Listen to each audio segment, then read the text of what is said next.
नीचे उतर पहले तू। मैंने कहा नीचे उतर, उधर नीचे।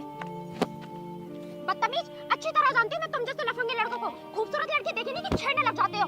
मैडम मेरी बात तो सुनो। अरे मैडम मुझे चुप, एकदम चुप। हम जैसे लड़कियों को जीना हराम कर रखा है तुम जैसे लफंगों ने। मैडम बहुत अच्छा सबक सिखाया है तुमने इस रिक्शे वाले को। अगर हमारे देश की हर लड़की इसी तरह जवाब देती रही तो आधा क्राइम तो वैसे ही खत्म हो जाएगा। लेकिन भाई साहब मैं तो कुछ किया ही नहीं है। मैडम बिना मतलब मुझे पीटे जा रही हैं। झूठ बोलता है, अभी थोड़ी देर पहले बदतमीजी कर रहा था रिक्शे में मेरे साथ। सुनो मैडम, पुलिस के हवाले कर दो इसे, तब पता चलेगा इसे। नहीं मैडम ऐसा मत करना, मेरा सारा धंधा चौपट हो जाएगा। तुम सही कह रहे हो, मैं अभी पुलिस को कॉल करती हूँ। मैडम नहीं। मैडम सुनो इंस्पेक्टर साहब, रिंग रोड पे मेरे साथ एक लड़का बदतमीजी कर रहा है, आप यहाँ जल्दी आ जाइए। ओके। और मैडम इसकी हिम्मत तो देखो, लड़की छेड़ने को अपना धंधा समझता है ये। मारो इसे। सुनो सच्चाई तो भाई साहब मुझे क्यों मार रहे हो? ये सच्चाई तो जान लो हुआ क्या है। रुको ले, क्यों पीट रहे हो उसे?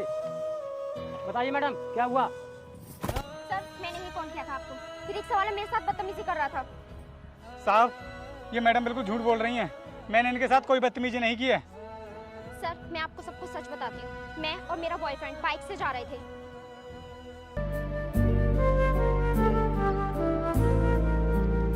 सुनो यार, मैं इस स्कूटी की सर्विस कराने जा रहा हूँ और अभी थोड़ी देर में वापस आ जाऊंगा। तुम एक काम करो, इस रिक्शा से निकल जाओ और मुझे पार्क में मिल जाना। ठीक है पर जल्दी आना। ठीक है। सुन रिक्शे वाले, मैडम को सही सलामत पार्क तक छोड़ देना। ठीक है साहब। आइए मैडम बैठिए। नहीं मैं आगे बैठूंगी, हट यहाँ से। नहीं मैडम ये तो जेंट्स की सीट है, आप पीछे बैठ जाइए। मेरी मर्जी, मैं कहीं बैठूं। तुझे किराए से मतलब है या बैठने से? अब हट यहाँ से।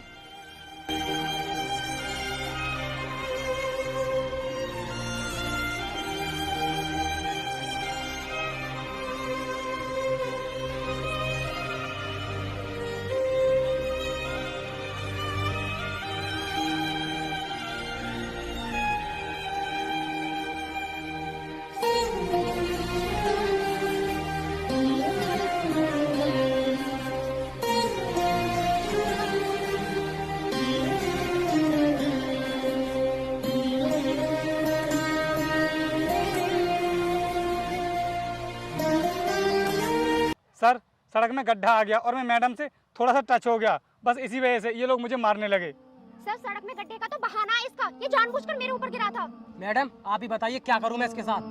मैं इसके ऊपर केस करूंगी, लॉकअप में ले जाके डाल दो इसे। नहीं मैम साहब ऐसा मत कीजिए, मेरी पूरी जिंदगी बर्बाद हो जाएगी। प्लीज प्लीज साहब मुझे छोड़ दो। और तू जो मेरे साथ कर रहा था उसका क्या? अगर मैं टाइम पे आवाज नहीं उठाती तो मेरी पूरी जिंदगी बर्बाद कर देता।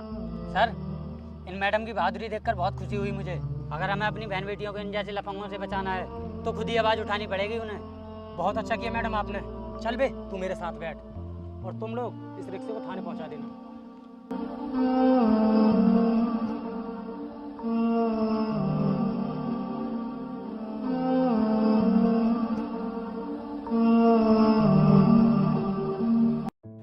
यार तुमने सही नहीं किया उस रिक्शे वाले के साथ, वैसे भी बेचारा बहुत गरीब था वो। अरे क्या सही नहीं किया, वैसे भी बदतमीजी कर रहा था वो मेरे साथ। लेकिन सड़क में गड्ढा आ गया तो उसमें रिक्शा वाले की क्या गलती थी? उसने बोला था ना तुमसे पीछे बैठने के लिए। देखो तुम उस रिक्शे वाले की ज्यादा तरफदारी मत करो मेरे सामने। अभी तो फंसा है वो मेरे चुंगल में, मैं उसे बर्बाद कर दूंगी। आखिर तुम्हें उस रिक्शा वाले को बर्बाद करके क्या मिलेगा? पैसे मिलेंगे पैसे, और ये सब मैंने पैसों के लिए ही तो किया था। अब तुम देखते जाओ मैं उसके साथ क्या क्या करती हूँ। इसका मतलब तुम उसे ब्लैकमेल कर रही हो? जी हाँ बिल्कुल ठीक समझे। यार ये सब गलत है, मैं लड़का होकर भी ये सब समझ रहा हूँ और तुम लड़की होकर भी ये नहीं समझ पा रही। कुछ गलत नहीं है, मुझे बस अमीर बनना है, अमीर, समझे तुम? लेकिन तुमने अमीर बनने के लिए ना बहुत गलत रास्ता चुना है। तो सही रास्ता तुम बता दो, तुम दे दो मुझे पैसे। और बिजनेस करने के लिए ना बहुत पैसा चाहिए। ये सब जो तुम कर रही हो ना, एक दिन बहुत पछताओगी, याद रखना। हाँ ठीक है, मुझे ज्यादा ज्ञान देने की जरूरत नहीं है। आओ अब चलते हैं।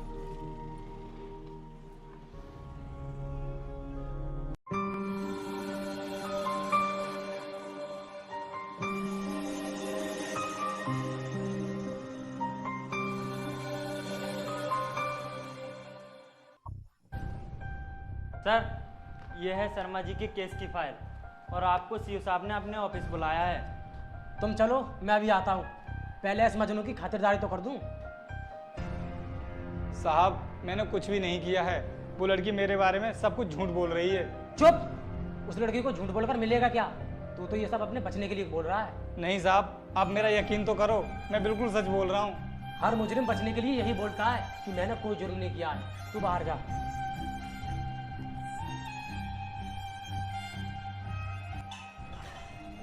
इधर आ।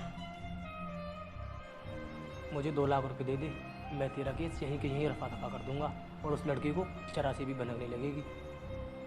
लेकिन साहब मेरे पास तो इतने पैसे ही नहीं हैं। अगर मैं अपना रिक्शा भी बेच दूं तब भी इतने पैसे इकट्ठे नहीं कर पाऊंगा। मुझे लगता है बिल्कुल कंगाली है तू। तेरा कुछ नहीं होगा, तू जिंदगी भर जेल में ही सड़ेगा। हाँ साहब, मैं गरीब हूँ, लेकिन इस रिक्शा को चला कर ही अपने परिवार का गुजारा करता हूँ। और साहब उस लड़की ने मुझे बिना बात के फंसा दिया है।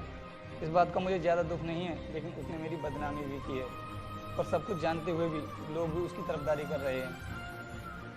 तेरा कुछ नहीं होगा।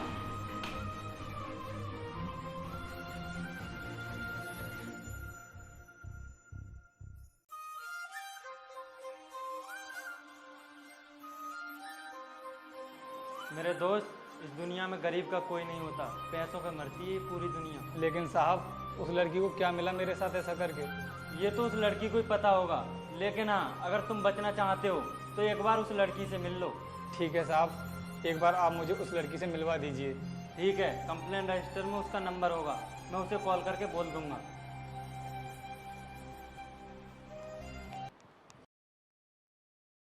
देखा तुमने उस रिक्शे वाले की हरकत के बाद अब मैं जहाँ से भी निकलती हूँ लोग मेरी इज्जत करने लगे हैं। किसी गरीब की खुशियों में आग लगाकर तुम्हें गर्व होता है, मुझे नहीं। मुझे तो बहुत दुख होता है। अरे यार तुम कब समझोगे? इन रिक्शा वालों की ना कोई औकात नहीं होती, कोई इज्जत नहीं करता इनकी। ये हमारे नीचे काम करने के लिए होते हैं। तुम अपने आप को एक बार उस रिक्शे वाले की जगह पर रख कर देखो और सोचो, ये सब तुम्हारे साथ हुआ होता तो तुम पर क्या बीती थी। मुझे तो लगता है तुम भी पागल हो गए हो। अगर वो गरीब बर्बाद हो भी जाएगा तो कौन सी आफत आ जाएगी? कम से कम हमारी लाइफ तो सेट हो जाएगी। ठीक है, तुम्हें जो भी अच्छा लगे वो करो, मैं कुछ नहीं बोलूंगा। भले ही तुम अपने आप को ज्यादा होशियार मानते हो, पर तुम्हारे अंदर ना जरा सी भी बुद्धि नहीं है। अब जैसा मैं कहती हूँ वैसा करो और देखते जाओ हम कितनी जल्दी अमीर हो जाएंगे। तुम्हारी ये अमीर बनने की चाहत न जाने कितनों की जिंदगी बर्बाद करेगी। तुम केवल अपने बारे में सोचो, दुनिया के बारे में मत सोचो। दुनिया में तो न जाने कितने लोग मरते हैं, कितने जीते हैं। हाँ सर, क्या अभी आना है? ठीक है सर, मैं आती हूँ। ओके। क्या हुआ? किसका फोन था? आखिर वो दिन आ ही गया जिसका मुझे इंतजार था। कौन सा दिन? इंस्पेक्टर साहब ने मुझे फैसले के लिए बुलाया है। अब मैं फैसले के नाम पर उस रिक्शे वाले से पूरा 1 लाख रुपए लूंगी। अगर उसने नहीं दिए तो फिर क्या करोगी उसका? देगा कैसे नहीं? अगर उसे अपनी जिंदगी से प्यार होगा तो देगा। अब ज्यादा लेट मत करो, चलो जल्दी।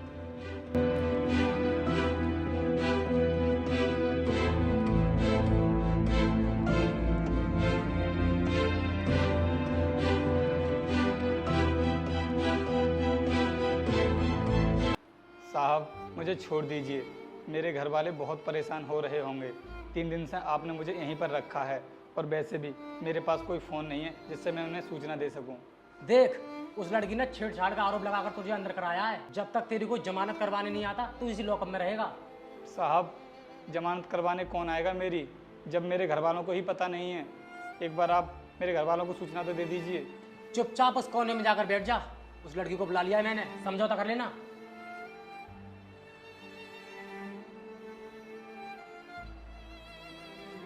कांस्टेबल, तू एक काम कर, चाय ले आ।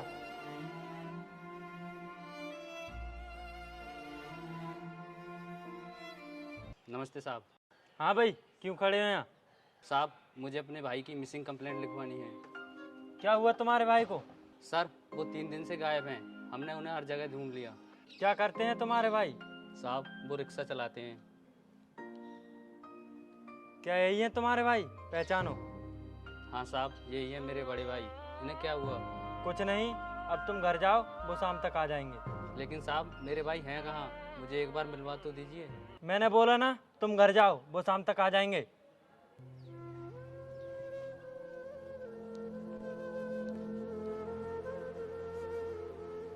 लीजिए साहब चाय।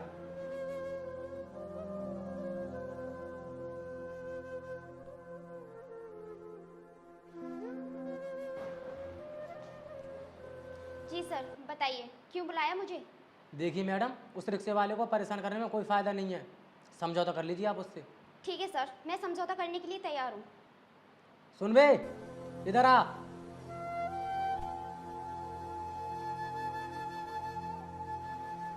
जी साहब।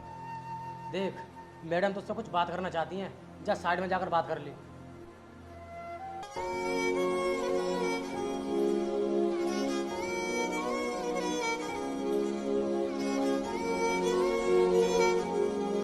बोलो मैडम, आप क्या चाहती हो? कैसे पीछे छोड़ोगी मेरा? ए मिस्टर, ये इल्जाम किस पे लगा रहा है? तुझे मैंने नहीं फंसाया, तो खुद अपनी गलती से फंसा है। देखिए मैडम, मैंने ऐसी कोई गलती नहीं की है। पता नहीं आपने मुझे क्यों फंसा दिया। तेरे बचने का सिर्फ एक ही रास्ता है, मैं अपना केस वापस ले लूंगी, बस तू मुझे 1 लाख रुपए दे दे। क्या 1 लाख रुपए? अब मैं अच्छी तरह समझ गया, ये सब तुमने पैसों के लिए किया है ना? हाँ, सही समझा तू। मैं पैसों के लिए कुछ भी कर सकती हूँ। ये तो तुम भी जानती हो कि मुझ पर लगाया गया इल्ज़ाम बिल्कुल झूठा है। हाँ, बिल्कुल झूठा है, लेकिन ये बात मैं जानती हूँ या तू जानता है? लेकिन ये बात साबित कैसे करेगा तू? लेकिन लोगों के लिए सच्चाई वही है जो मैं उन्हें बताऊंगी। मैम साहब, किसी गरीब को ज़्यादा नहीं सताना चाहिए। अगर मैं अपना रिक्शा भी बेच दूं, तब भी 1 लाख रुपए इकट्ठा नहीं कर पाऊंगा। वो मैं नहीं जानती, तू कहीं से भी कर, कैसे भी कर। अगर तुझे बचना है तो मुझे 1 लाख रुपए ला कर दे। ठीक है, अगर तुझे पैसे नहीं देने तो तू सड़ेगा जेल में। सॉरी मैम साहब, जेल में ये नहीं, तुम सड़ोगी। ये क्या बकवास कर रहे हो तुम? ठीक है, अभी दिखाता हूँ तुम्हें सारी सच्चाई। आ जाओ, अब साहब के पास चलते हैं।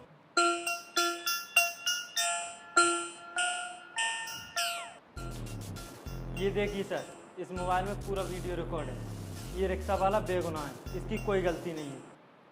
सारी गलती इस लड़की की है। अच्छा मैडम, तो ये है आपकी करतूत? एक गरीब रिक्शा वाले को लूटना चाहती हो तुम? साहब, आपका बहुत बहुत धन्यवाद जो आपने मुझे बचा लिया, लेकिन मुझे तो पता ही नहीं था कि आपने वहाँ पर मोबाइल कब रख दिया। मुझे तुम्हारी बातों से ही पता चल गया था कि तुम बेगुनाह हो, इसीलिए मैंने मोबाइल वहाँ पर छुपा दिया था। एक गरीब रिक्शा वाले को नाजायज फंसाने के जुर्म में मैं तुम्हें गिरफ्तार करता हूँ। धारा 420 के तहत अंदर जाएगी तू। नहीं नहीं सर, ऐसा मत कीजिए, मैं अपना केस वापस लेती हूँ। अब कुछ नहीं हो सकता, बात बहुत आगे तक बढ़ चुकी है और सबूत भी मिल गया है। बस बन गई अमीर, हो गए सपने पूरे। मैंने तुमसे पहले ही बोला था कि जिस रास्ते पर जा रही हो वो गलत है। अब इसकी सजा भी काटो तुम। रिक्शा वाले, तू बाहर जा। हाँ भाई, तू भी बाहर जा। कांस्टेबल, डाल दो उसे जेल में। चलिए मैडम।